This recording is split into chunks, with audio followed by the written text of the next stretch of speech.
I'm excited to get rocking and rolling today. Another episode of Sex, Drugs, and Soul. I have on Jon McKenzie. He is a new friend and very talented artist. We may dive into art, the creative process, possibly the intersection of that with recovery. Sure. We'll see where it goes. I'd love to just dive in and see like what's turning you on in life right now, or what is making you feel the most alive in or out of the bedroom. So I guess when I think about my own like personal motivation, like as you know, I'm a working artist, and what that entails for me, there's a million ways to, as you said, skin a cat Yeah. to work in the arts, right? And like so for me, I got my start by all through my 20s I tattooed. And so Mhm. when I moved out to Austin, I left that alone and started doing art, Okay. and I wanted to do that. Yeah, And I was so curious, like, yeah. if there was a moment, like, I'm going more full, full send, this artist journey. Mhm. I mean, but I think tattooing is still art, but, It like, in a is different a capacity. a Like, how thousand did you shift percent. gears? Um, tattooing is craft, it's trade, it's like any medium, Mhm. and so um, but there's also this whole independent ethos that surrounds tattooing, and you kind of have to be all in on that if you want to. Now it's changed over the years. Like back when I tattooed, it's different than it is now. Younger and younger people are getting into it. People are coming out of like art school and going and getting apprenticeships. That wasn't really as much of a thing when I did it, but back when I did it, it was still kind of like a hardcore deal. You had this hardcore apprenticeship, and the deal was, you know, if you can weather this year and a half or whatever your apprenticeship is, you will, in a sense, be rewarded with a skill set that will feed you the rest of your life. And so for me, I went through all that and then kind of just discovered, I went into tattooing in the beginning because I was just a young party animal kid. And I was like, what can I do that's artistic that'll make me money? Mhm. That's what got me into it. But after doing it for, you know, 7, 8 years, I was like, I think that my heart kind of belongs on the canvas, and that's where Mm. really I want Mm. to go. But you can't just sit and paint your own pieces all the time. You have to take commissions. So Yeah, yeah, how do you balance that? Like, or do you still reserve time? Like, if you're busy, like, doing the commission stuff, do you still, like, weave in time dedicated to your, yeah, like so you have to like buy your time. And so to answer your mm. first Yeah, question, yeah. like Yeah. I think that's like where almost the entirety of my focus has been lately is Mhm. like how do I produce more of my works? I feel like we're in a time that's like super duper crazy and there's a lot to be said, and that's one of the purposes and vehicles that art provides is being able to like give a voice where you otherwise wouldn't have one, you know? And in a lot of ways it's like kind of creating your own works is like emotional nutrition in a way? For fucking And sure. so Yeah. creativity is you just Yeah, in general yeah. doing I anything love that creative. term. And commissions are not always that. Commissions are work. And Mhm. so if Kristen comes to me and says like I want a portrait of my French bulldog, you know, I probably didn't wake up that week and say like, "Oh, I really want to do an illustration of a French I mean bulldog." Sure, I know, I sure. know, And yeah. I've done a lot of Okay, animal portraits. Um, and I think for me, when I transitioned out of my 20s and moved here to Austin, Mhm. it was like, bam, I got sober, right? Like, that's the first thing that I did here in Austin was like be Really? in detox. Wow, Yeah. because like, I remember when I moved to Austin, I was like, "Oh, I'm gonna have to learn how to pick my battles when I moved to Austin because it was such, like, a boozing town." Oh, So I then know. okay, so it was interesting. Okay, so you moved to Austin, and you're instantly in, Well, detox or recovery. What's the story behind that? so, I mean, I don't know, do we cuss on Yeah, your for podcast? sure. Yeah, yeah. So I was like fucked up when I got here. Yeah, I was just fucked up. I was all like, I was a drunk. That was my deal. I was Mhm. a drunk. And so I had, you know, in tattooing in my 20s, I was constantly trying to get sober, constantly. And I would do it on my own. I would use 12-step programs, all of it, 2 weeks here, 2 weeks there. And I just gotten really bad off and kind of wound up in Austin, just me driving, meandering, trying to figure out some place to go to get away out of Dallas. That's where I was. And, I'll fast forward. One thing led to another. I was like immediately in detox. Uh, Detox is kind of like rehab, much shorter, 20 days. In there, they're like, what are you going to do when you get out of here? I'm like, I don't know. And they're like, what do you do for a living? I'm like, I tattoo, but I don't think I want to do that anymore because I keep getting drunk when I go back to it. And they were like, well, you need to go to sober living. I'm like, what's that? So I did. They hooked me up with a sober living. I went, and there, the guy that owned it was like, you need to get a job within 30 days. And I had been tattooing for quite some time, and so I didn't really know what to do. I asked him, could I try doing art for a living? And he was like, no, you need to get a job. And no fault to him. I mean, it probably sounds preposterous, some kid just getting out of detox who doesn't have a background in doing commission pieces saying like, this is what I want to try. So I went and worked at Walgreens, and I did art at night. And that was like 10, 11 years ago. Wow. And so I love that you believed in the possibility, though. And I think, though, it's like no matter, I mean, we get both. I feel like I grew up with parents that said, okay, well, you better have a backup plan if you want to do this storytelling thing. yeah. or one that was like, the sky's the limit. You can do anything. So I felt like you were going to touch on that. And like Yeah. I was thinking about that when I was like driving over here, and I was like, had I known how difficult a career in the arts was, I probably wouldn't have done it, including in tattooing. Tattooing, you're like developing your own clientele. And fortunately for me, back then, Instagram was just getting its start. And so it was easier to build a following back then. And you didn't have to do as much as I think like young tattooers have to do now with like marketing themselves. It's so competitive. Back then you just had to like not be an asshole, and clients would like come back to you. Some people still may find that a challenge, though. Yeah, but Yeah. for sure, Yeah. like for sure. Asshole's just itching to get out. Yeah. I'm curious, like, so tell me about getting that first commission piece too. So Like, I think that I had the benefit in my corner of naivety when it came to like doing art for a living. And so for me, in sober living, I got this job at like Walgreens, and all I knew is that I hated it. I was like, fuck, dude, like, this isn't gonna work. I was having a real tough time. I was like working a register, having a tough time being told like when to take lunch and only 30 minutes. I'm like, what is this how it is? Like in this. And so I was hustling to try to figure out how to do art. Now I had the benefit of developing a clientele on Facebook, on Instagram for tattooing. And so I just kind of said, hey, look, this is what I'm doing now.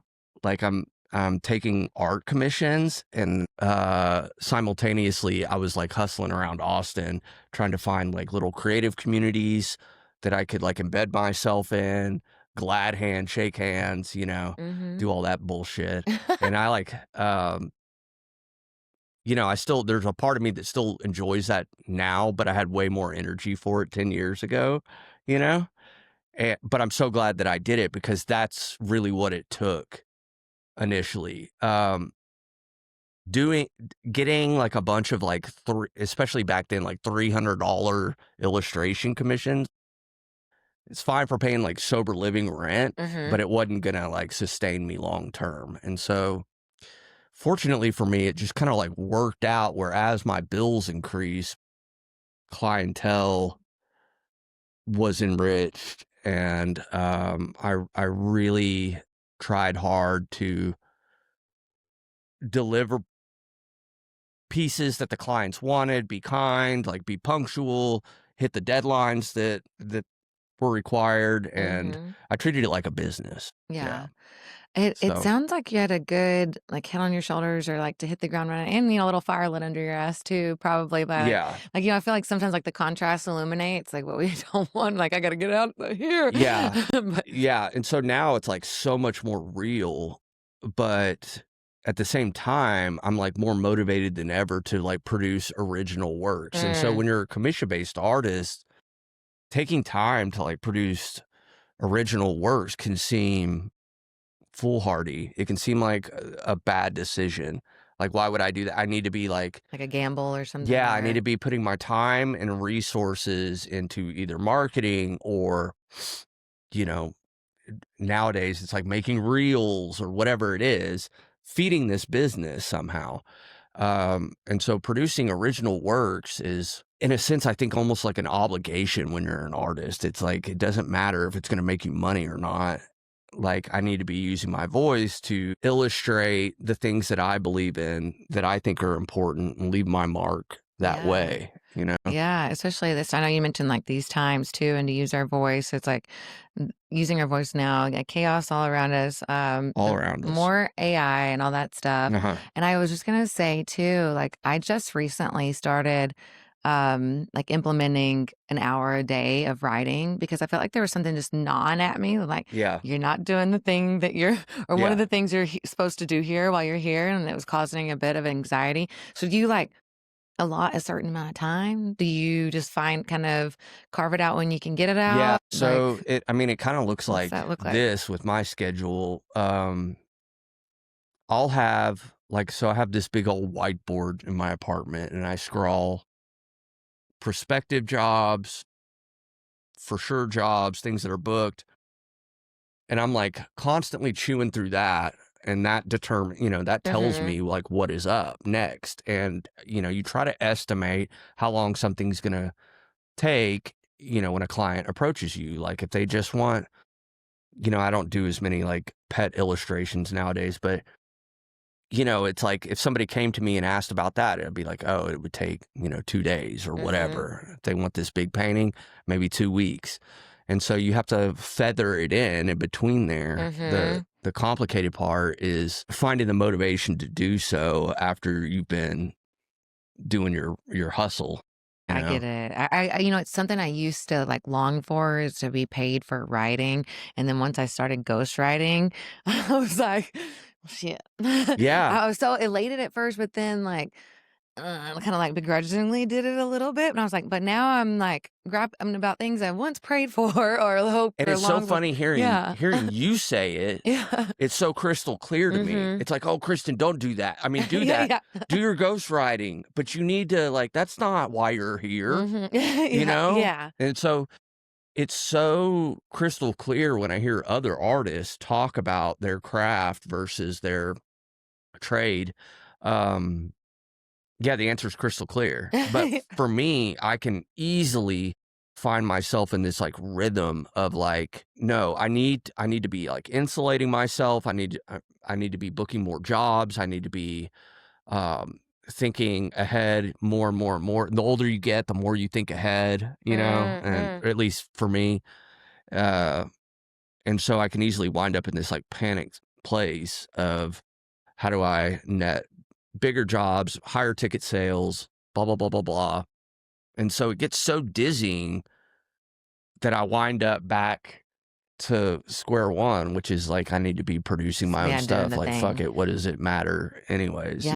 Yeah, Just I'm keep the curious. bills paid, you Yeah, know? yeah. And like, "You need a roof over your head." Yeah, you need a To roof pay over your yeah, head, yeah. but it's like, what am I But think, I don't yeah. Yeah, I yeah. don't think we were put on this earth just to solely rely upon that and Well, I or was be so focused like on that. attached to the idea of like, I have to be able to like buy a house with my art. Mm, And, that's still a goal. But I think that I was like preoccupied with like, you have all the necessary stuff like health insurance and this and that. But then, you have your dreams and nice things that you want. Oh, I want a nicer car or this or that. And it's, you, I can very easily get like married to all that bullshit And it doesn't matter if, an asteroid Yeah. plows into Earth tomorrow, Aren't there a So, couple of ones like yeah, coming there's a by close? couple like Coming floating close. around now, Maybe and they're just all like like kind of spooky maybe just looking and shit. getting us a little bit of like butthole clenching, so maybe we get working towards what we want to do or get clarity on it.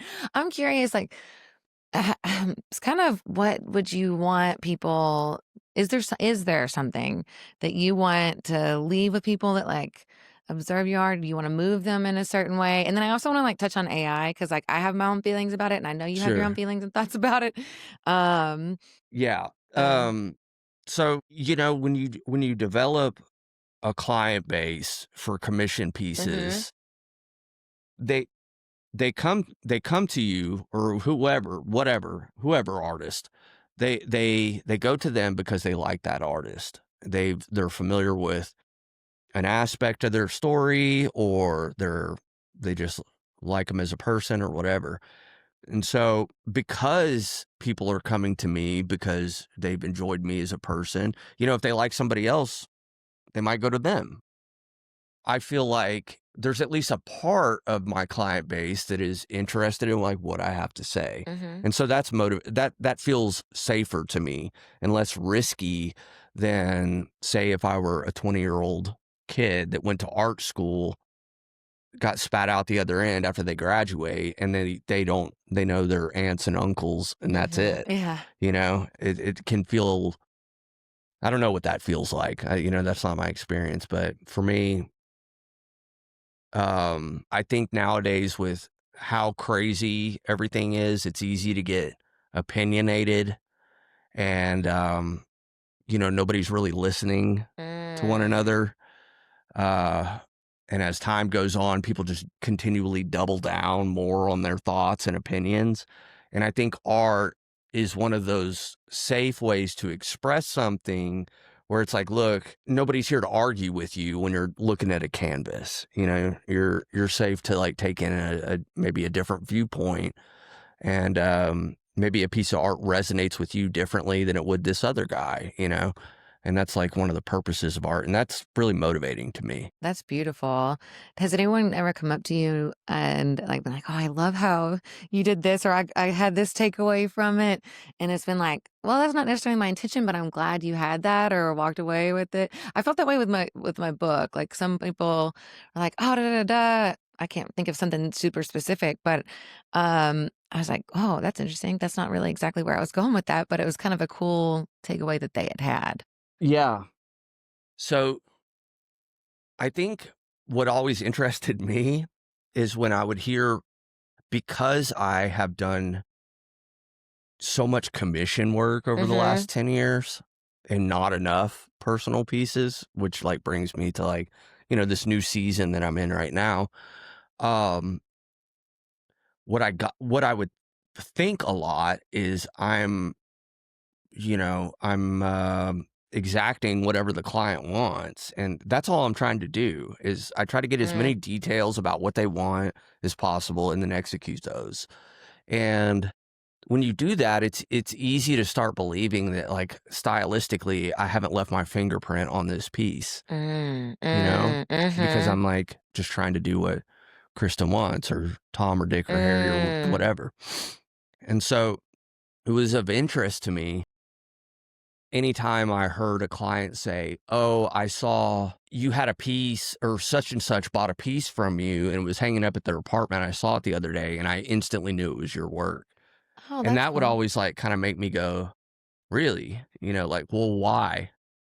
Like what about the piece made you know that it was like mine?" And so I always wanted to know that stuff on a very literal basis. Like, was it the line work? Was it the palette? Was it so I can either do more of that or less of that, or, like, or Like, just what's my tail sign? yeah, like go back through when I was like painting that piece and think about what I was thinking about then. And, um, so, like doing commission work, just like any job is like war sometimes. You're just cranking it out and then it's like next, next, next, and you don't have time to like it can almost become like more of a product Mm, and less of a like an artistic piece, mm. and you're just like churning out, it's like building coffee tables, Mhm. like Like an assembly line. And so it was interesting to me anytime somebody said that they like saw my voice in a commission piece. And so there's a part of me that made me want to find out what those things were and amplify those things. And then there was a part of me that wanted to like rebel against that, Mhm. and say, well, that doesn't define me. And it's interesting. I can like look back through all of my career and I could see how tattooing the artwork that is familiar in tattooing traditional. Back when I was doing it, there was this style called neo-traditional, which was like very 2000s coded type artwork. Think like 3D like Okay, yeah, I was trying to 3D. get an Yeah, image it's like dolled up in my traditional artwork, but done in a 3D like rad way, and everything's stretched out and very much a product of the times. But I was like influenced by all that stuff. Mhm. Um, and so as time goes on, you continue to get influenced, and it becomes this like stew. Do you Um, ever I'm curious, like, about, like, the emotional component or, like, or, like, getting lost in the sauce. Like, yeah, that's kind of my goal right now in some ways is to get lost in the sauce of creating something. Like, it's helping me doing these bite-sized chunks of writing, 'cause I'm like, "I don't know where this is coming from, but this is fun." yeah, And, but there's been times where I've written before and, like, I'll reread it and I'm like, "That feels like it came from somewhere else or some other place." Like, have you ever kind of gotten lost in the sauce or, like, you looked at something like, this came ra- from me," or rarely. And I wish I like identified more with that. And I think that I think that I'm like super duper neurotic, and I don't even know if I realized how like anxiety driven of a person I was. I'm trying to like work against that stuff now, and it's like, what do I need to do? Like cut out sugar, like, Yeah. it's like we're in the day and age of Hey, like, I'm on day 1 of Wellbutrin, so I know yeah, exactly yeah, yeah. It's what like, you're okay, talking well, we'll about. try this, Yeah. I'll try this therapist, or I'll try Yeah, that. And yeah, so I was always like doing yeah. something to try to fix aspects of me. And I thought like, oh, if I could just figure this one thing out, I'll suddenly be like a carefree, open vessel for creativity, and my worries will dissipate, and I won't be like, but I just think that's who I am, you Yeah. know? And so when I think back to like little John, Yeah. and I've been I wanna drawing, hear about him. yeah, so I've been drawing and painting since I was like very little. And when I think back of like that process when I was a kid, it's like, man, I was doing it because I was an anxious kid. And then I took Mm. all that anxiety and I put it into the type of whatever I was drawing at the time, whether I was, 9, 10, 11, whatever. And so for me, it was like baseball cards. I would look at baseball cards and I would try to draw Oh, cool. the portraits of like whoever, Nolan Ryan a lot. Mm. But off the rip, I was like super interested in this idea of like realism. And I think that that's a certain type of kid, that's a certain type of brain of good art is a reflection of how realistic it is. Yeah, I was Y- thinking, like, even with the anxiety, like, there's so many people that can resonate with anxious feelings Yeah. and with all that too. So even it's like maybe even looking at it could provide like a moment of being seen. It's like, okay, I know this feeling or I Yeah. think or like I'm seeing this and like there's something about it. Maybe I can't even put my finger This is on it. and like thinking But about all this stuff is like new to me. Like oh cool. last year, Yeah, okay. like I mean, for all my like self-awareness or that I try to have of like, oh, Mhm. this is what's the matter with me. I need to like work on this, or I need to work on that, or I need to work on this. It's like I never quite got the picture that like art, it's not meant. It's great when it's like a vehicle to make money to pay your bills, but it's not meant to only be that. And obviously when I was like 10, I wasn't thinking about making money from it. I was just thinking about getting Mm, better, better, better, better, mm. better, better, better. And it was never there was never a better enough. There was no point of satisfaction, which is why, like, if you're familiar with my work, I do a lot of realism. Or other artists, when they look at my work, they would say that that's what I'm trying to do. Mhm. You know, not everybody's going to be complimentary, and so it's like I began to realize over the last like couple years that like, well, maybe what would it look like to start working that back a little bit? Mm. You know, it's like, okay, great. You've proven to yourself that you're into realism. What would it Mhm. look like to like meter that back and try to be more expressive with different aspects? Yeah, I'm curious if there is there a style, and I'm not familiar with a lot of the Mm, different styles or the terminology behind it. I know when I'm like, "Oh, I like this," you know? yeah, Um, is there something that you're wanting to dabble in or yeah, experiment or play with or yeah. So I think that portraiture is like always going to be a part of my heart. It's always going to be that's like this subsect, this channel of realism is portraiture, and that's the direction I went very very early.